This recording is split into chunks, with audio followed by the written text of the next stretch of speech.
Britain में 14 साल पर लेबर पार्टी की सरकार बनी है। वहीं इस बार भारतीय मूल के 29 संसद आम चुनाव में जीत मिली। लेबर पार्टी के 19 भारतीय संसद चुनकर हाउस ऑफ कॉमन्स जाएगी। वहीं कंजर्वेटिव पार्टी से 7 भारतीय मूल के उम्मीदवारों ने चुनाव में जीत हासिल की। इन भारतीय मूल के संसदों में से एक भारत के गुजराती मूल के उम्मीदवार शिवानी राजा ने लिसेस्टर ईस्ट सीट से जीत हासिल की। हाउस ऑफ कॉमन्स में शपथ ग्रहण के दौरान शिवानी राजा के हाथों में भगवद गीता की किताब थी। उन्होंने गीता की किताब को अपने हाथ में रखकर संसद की शपथ ली। इस घटना का वीडियो सोशल मीडिया पर काफी वायरल हो रहा है। शपथ ग्रहण समारोह के बाद शिवानी राजा ने अपने एक्स हैंडल पर लिखा, लिसेस्टर ईस्ट का प्रतिनिधित्व करने के लिए आज संसद में शपथ लेना सम्मान की बात है। मुझे गीता पर महाराजा चार्ल्स के प्रति अपनी निष्ठा की शपथ लेने पर वास्तव में गर्व है।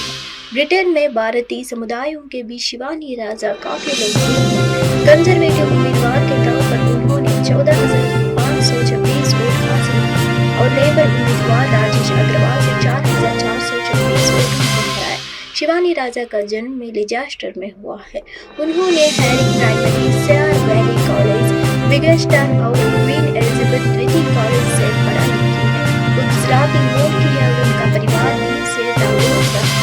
चुनाव के दौरान उन्होंने ब्रिटेन में गुजरात, खासकर दीव के रहने वाले लोगों को लुभाने की खूब कोशिश की है।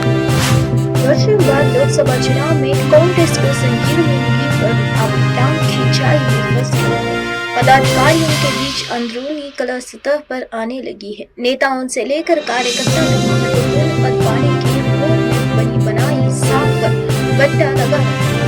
इसका नुकसान पार्टी को उठाना पड़ सकता है। कानपुर, बुंदेलखंड से लेकर प्रदेश भर में कांग्रेस के हालात पिछले 23 वर्षों से बदली है। 2024 के लोकसभा चुनाव में कानपुर सीट पर पार्टी प्रत्याशी को स्वेदान था के बाद से हुए सभी चुनाव में अधिक 4.22 लाख वोट मिले थे। इससे पुराने व नए नेताओं के साथ कार्यकर्ता उत्साहित है, मगर इस सबके बीच अब वापसी का तरबियत तेज हो गई है। पार्टी के बहुत कम मतों के अंतर से लोकसभा चुनाव हारने की ठिकरा एक दूसरे पर फोड़ा जा रहा है।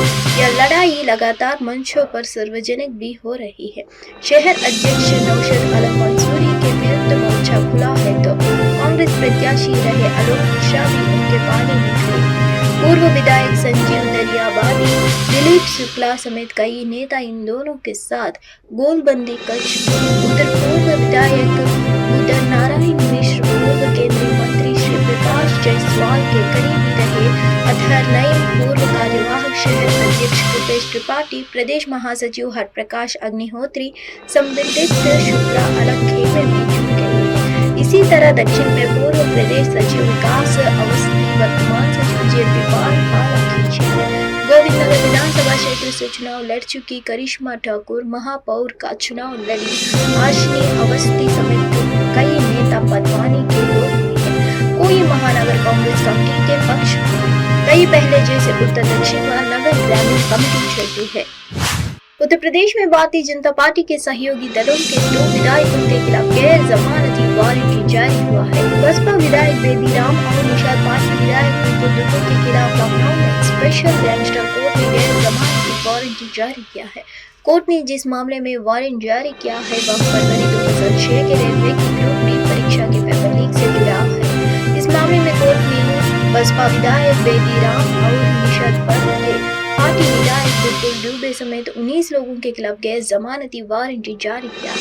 इन 19 लोगों में बेदीराम, विपुल दुबे, संजय श्रीवास्तव, कृष्णा कुमार, मनोज कुमार मौर्य, शैलेश कुमार सिंह, राम कृपाल सिंह, भद्रमणि त्रिपाठी, आनंद कुमार सिंह, कृष्णकांत, धर्मेंद्र कुमार, रमेश चंद्र पटेल, मोहम्मद असलमान, अवधेश सिंह, सुशील कुमार और अख्तर हुसैन का नाम है। बेदीराम इस समय गाजीपुर की जमिया सीट से विधायक है। साल 2022 में हुए विधानसभा चुनाव में सुहेलदेव भारतीय समाज पार्टी के सिंबल पर उन्होंने चुनाव लड़ा था। वह बसपा के राष्ट्रीय अध्यक्ष ओम प्रकाश राजभर के बेहद करीबियों में से एक माने जाते हैं। बसपा विधायक बेदीराम पर कई आपराधिक मुकदमे दर्ज है। उन पर यूपी के अलावा राजस्थान और मध्य प्रदेश में भी मुकदमा दर्ज है। इसके साथ ही निषाद पार्टी के विधायक विपुल दुबे भदोही की ज्ञानपुर सीट से विधायक है। उन्होंने साल 2022 के चुनाव में सपा के रामकिशोर बिंद को चुनाव हराया था। सुप्रीम कोर्ट में पिछली बार जब नीट पेपर लीक पर सुनवाई हुई तो अदालत ने पेपर लीक के समय और तरीके के साथ साथ 5 मई को हुए एग्जाम की डिटेल्स एनटीए से मांगी थी। सुप्रीम कोर्ट पहले ही नीट एग्जाम को दोबारा करवाने से इनकार कर चुका है। सुप्रीम कोर्ट में नीट एग्जाम में कथित गड़बड़ियों की पेपर लीक को लेकर आज सुनवाई होने वाली है। ये सुनवाई ऐसे समय पर हो रही है जब केंद्र सरकार ने अदालत में हल्फनामा दायर कर रहा है कि बड़े पैमाने पर धोखाधड़ी के सबूत नहीं मिले हैं। Chief justice D.Y.. चंद्रचूड़ की अध्यक्षता वाली पीठ इस मामले पर सुनवाई करने वाली है। पंजाब के खडूर साहिब लोकसभा सीट से निर्दलीय चुनाव लड़ने और जीत दर्ज करने वाले वारिस पंजाब के प्रमुख अमृतपाल सिंह ने 5 जुलाई को संसद पद की शपथ ली। लोकसभा स्पीकर ओम बिरला ने अमृतपाल को संसद पद की शपथ दिलाई। अमृतपाल के संसद बनने पर उसके परिवार वालों ने खुशी जताई। अमृतपाल के पिता तरसेम सिंह ने कहा कि उन्हें इस मुकाम पर जिन लोगों ने पहुंचाया उन सभी लोगों का आभार व्यक्त करता हूं। एएनएस के बातचीत के दौरान अमृतपाल सिंह के पिता ने बेटे को लेकर अपना दर्द बयां किया है। तरसेम सिंह ने कहा, सरकार ने मेरे बेटे के साथ धोखा किया है। सरकार ने अमृतपाल सिंह पर MSA लगाकर बहुत बड़ा धोखा किया है। पूरे सिख समुदाय और पंजाब के लोगों को उम्मीद है कि उन्हें रिहा किया जाएगा। अमृतपाल सिंह ने हमेशा सिख मसलों को लेकर आवाज उठाई है। सिख समुदाय उनकी आवाज हमेशा बुलंद की है। उन्होंने कहा कि इस मामले में सरकार की भूमिका हमेशा नेगेटिव रही है। अमृतपाल सिंह तो नशे से बचने की मुहिम चला रहे थे, लेकिन गलत इल्जाम लगाकर उन्हें फंसाया गया है। तरसेम सिंह ने कहा, अमृतपाल सिंह को गिरफ्तार कर दिग्विजय जेल ले जाना पंजाब के लोगों के साथ नाइंसाफी है। मैं लोगों से अमृतपाल सिंह की रिहाई के लिए आवाज उठाने की गुजारिश करूंगा।